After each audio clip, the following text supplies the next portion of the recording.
And good Monday morning to everyone, and welcome back. Appreciate you being with me. Hope you had a fantastic weekend. My name is Don K. Preston. I am the president of Preterist Research Institute of Ardmore, Oklahoma. And this is what I call my morning musings. Having lots of allergy problems today. Anyway, we're currently looking at John Hagee and his predictions concerning the 4 blood moons. Now, it's fascinating to me that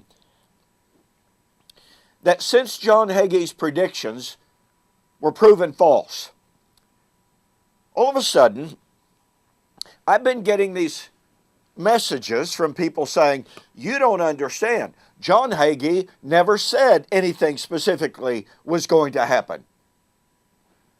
He just said, we're in the last days. Well, ladies and gentlemen, I want to say this as kindly and respectfully as possible. That is simply false. John Hagee most assuredly did say something was going to happen. You know, before beginning this series, I went back and I watched, as painful as it was, all 3 of his initial 4 blood moon lessons. I watched every one of them. And he kept saying something big is about to happen. Something earth-shattering is about to happen. Then what did he talk about? Well, he told us about Armageddon, the Great Tribulation.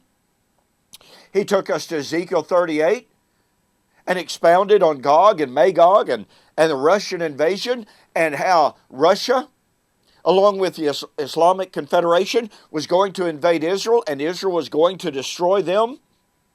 And right here, laying on my desk, is his February 2015 article in which he says September 2015 is the target date. He said, get ready because we're leaving. Ladies and gentlemen, there's no question that John Hagee made false predictions. And all of it based upon his complete distortion of Joel 2 and Acts chapter 2. Now, I've already called attention to the fact of how John Hagee, when he quotes Joel 2, conveniently begins almost every single time. He begins the quote with verse 19. I will show wonders in heaven above, signs in the earth beneath. Blood and fire and vapor of smoke. The sun shall be turned to darkness, the moon into blood. Before the coming of the great and awesome day of the Lord.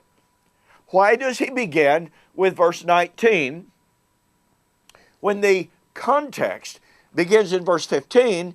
Peter, citing Joel, says, this is that, as I have noted in my previous segments.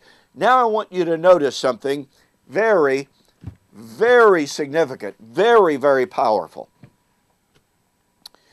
I will show wonders in heaven above, signs in the earth beneath, blood and fire and vapor of smoke. The sun shall be turned to darkness and the moon into blood. Folks, there is a direct contextual connection between the blood and the fire and the vapor of smoke and the sun being turned to darkness and the moon into blood. I want you to listen very carefully. This language of blood and fire and vapor of smoke is the image of warfare. Some have said, well, this is the day of sacrifice, or one of the sacrificial days in Israel's festal calendar, in which there was blood flowing and the fires were going and the smoke was going up. Well, that obviously did happen. But even if that's what it was referring to, that negates John Hagee's prediction. Why?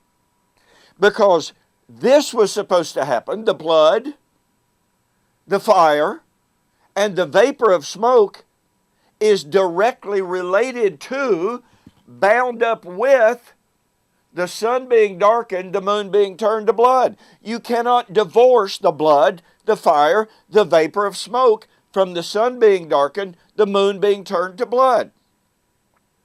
Guess what? Let's look at it from both of the perspectives mentioned. If, as I believe to be the case, the blood, the fire, the vapor of smoke, and again, those are images of warfare. The shedding of blood, cities burning, the smoke ascending, blotting out the sun, blotting out the moon. Or if a person takes the alternate view, that it refers to Israel's feast days and the sacrificing of the animals and the blood and the fire on the altar and the smoke ascending. Either one of those, okay? Doesn't matter. Neither one of those things happened between April of 2014 and September 2015. There was no warfare in Israel. I'm talking warfare in Israel, such that it blotted out the sun, the moon. And furthermore, guess what? There were no feast days for the offering of animal sacrifices on the altar where the fire and the smoke would ascend.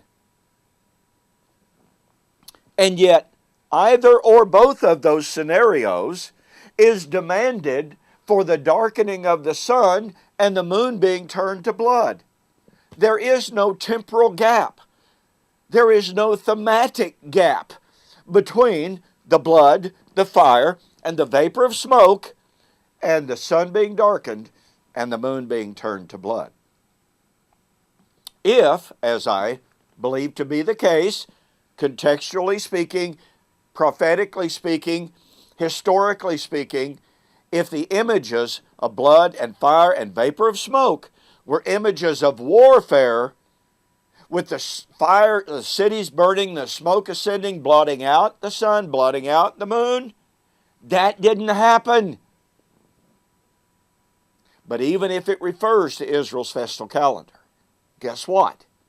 Israel doesn't have a temple. It cannot offer the bloody sacrifices, and the smoke cannot ascend and blot out the sun, turn the moon into blood. John Hagee has simply abused Joel and Acts. Look, folks, you really, really, really need to get my book, The Last Days Identified. Why? Well, because John Hagee says we're in the last days when these things were going to happen. He says we're in the last days, and from April 14 to September 15th, these things had to happen, but they didn't happen. If you want to put your heart at rest about whether or not we're in the last days and the end is near, get my book, The Last Days Identified.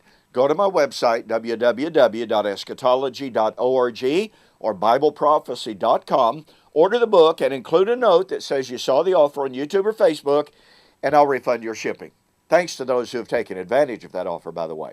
Well, thanks so much for joining me on this morning's Morning Musings. We have more to say about John Hagee's blood moons on the flip side. We'll see you then.